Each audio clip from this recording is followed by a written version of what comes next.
Happy 5th anniversary to us! Alright mga higala, kay karon 5th anniversary na mo sa kasal ni Ibiang. So, ako rin yung lakaw.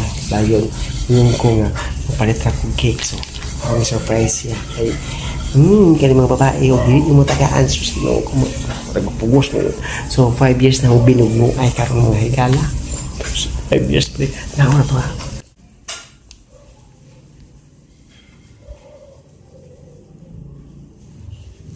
Alam.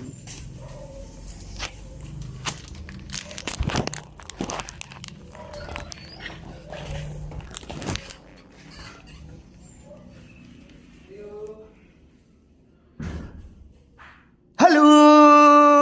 Happy 5th anniversary to us! Happy 5th anniversary! So 5 years na gyud tag binugno ay no sa atong relasyon. So akong wish sa ato ang duha. So kanang daghan pag yun og away nga mahitabo sa tong kinabuhi.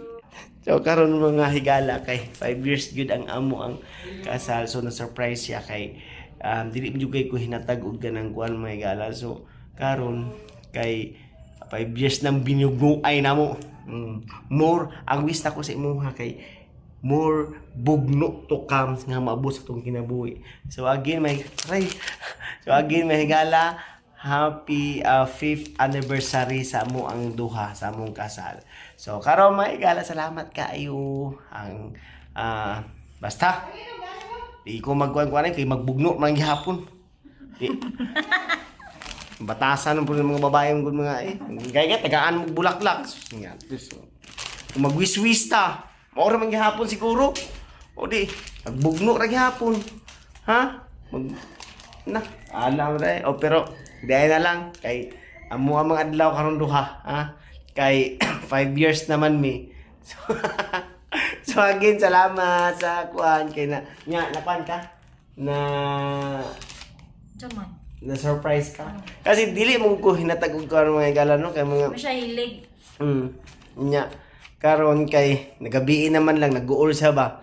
Gabiin na, nag-uol na sa nya. Nag-uol ko. Siyempre, mga babae mag-uol mga, di ba? Mga girls, ano? So, karon ato na siya sa nayon pero di lang jud ko siguro mag-US kay kani mag-asawa magbugno mi guni nya 5 years na mi nagbugno ron. So, another for how many years magbugno apod. Ha? Bugno, may lang tagbugno sa kama. ay lang tagbugno sa kama niya. Bugno man kami naltay.